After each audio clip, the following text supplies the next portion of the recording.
Hi, I'm Nikki. Welcome back to my channel. In today's video, we're going to be busting 5 exercise myths. So if you are new to the channel, subscribe, hit the bell so that you don't miss any more fitness or workout related videos, and let's get into it.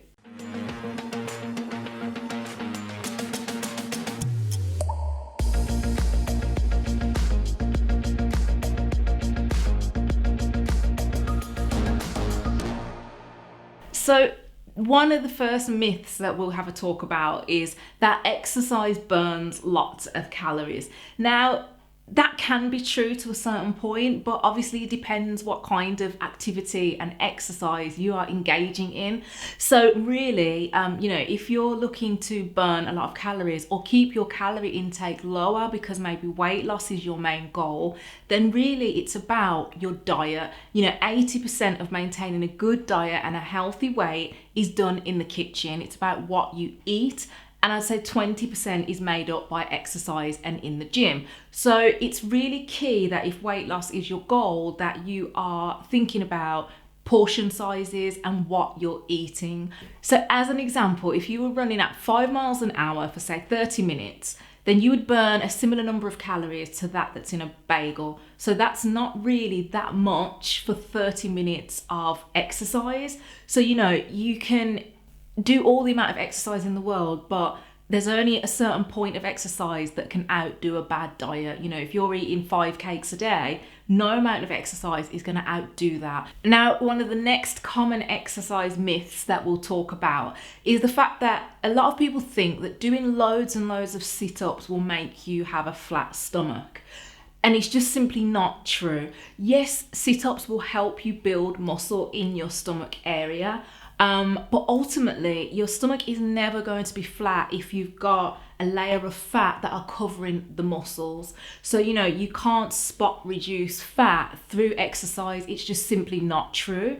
If you are trying to get a flat stomach, then you have to work on losing weight overall and reducing your body fat percentage to a reasonable level. Now, that level will differ depending on whether you're female or male, but ultimately, the less fat that you have on your body, the more likely you are to achieve a flat stomach if that is one of your exercise goals. Okay, the third myth that we'll look at busting is that a lot of people think that cardio is more important than strength training, and that couldn't be further from the truth.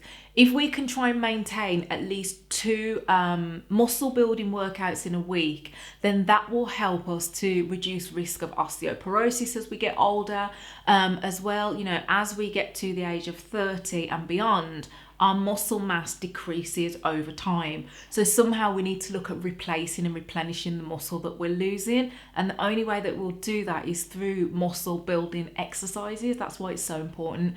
And another reason why muscle building is just as important as cardio is because when you finish your workout, you carry on burning calories for a lot longer when you do a muscle building workout compared to if you do a cardio workout. So it's just so important for maintaining an all-round level of fitness and to help prevent the aging process that will make us weak when we get older. So it's really important. So one of the other myths that people believe with exercise is that you should stretch before exercising. Now, if you think of like your muscles as a cold rubber band, what happens if you were to stretch a cold rubber band is, it wouldn't be good, would it? It would likely snap. So that's why stretching before you exercise, or certainly if you're talking about static stretches, so by static, where you hold a stretch for say 30 seconds in one position, it's not ideal to do that before exercising. Now, I'm not saying that warming up is a bad idea. Warming up is really sensible because it can prevent injury, etc., and gets you warmed up. But, jogging on the spot would be considered a really great way to warm up. Or stretches, but not, like I say, static stretches. Preferably like dynamic stretches, so like a hip circle, for example, because you're moving whilst you're stretching. That would always be better before you exercise. Now, stretching after you exercise, absolutely fine, because the muscles are obviously warmed up and they're a bit more used to kind of moving around, etc. So that can be beneficial. But doing it before, or certainly static exercises before, studies show that that's not ideal. So, and the last myth that we'll talk about is that a lot of women think that weightlifting will make them bulky. Now, again, this couldn't be further from the truth. When you are female, it's really difficult to become bulky in the traditional sense, because as females, we have a lot less testosterone than men, and testosterone is one of the main building blocks to getting bigger muscles. So if you were going to bulk up as a female, that would involve a really strict diet. You'd have to incorporate extra calories to build bigger muscles. You'd have to have a really strict exercise regime, and you'd have to put a lot of time, effort and work into becoming bulky. So by just incorporating recreational weight training into your routine isn't overnight going to make you look bulky. I would also say that weight training, going back to the point I mentioned earlier, as we get older, we lose muscle mass. So it's really important that we work on building that muscle mass and replacing it as we lose it when we get older. And depending on what your goals are, but if you're looking to get, like that lean, toned physique that a lot of people crave for, then you really definitely need to be doing weight training. Because when people look toned and ripped and lean, that's because they've got muscles, and they've got those muscles a lot bigger by growing them through weight training.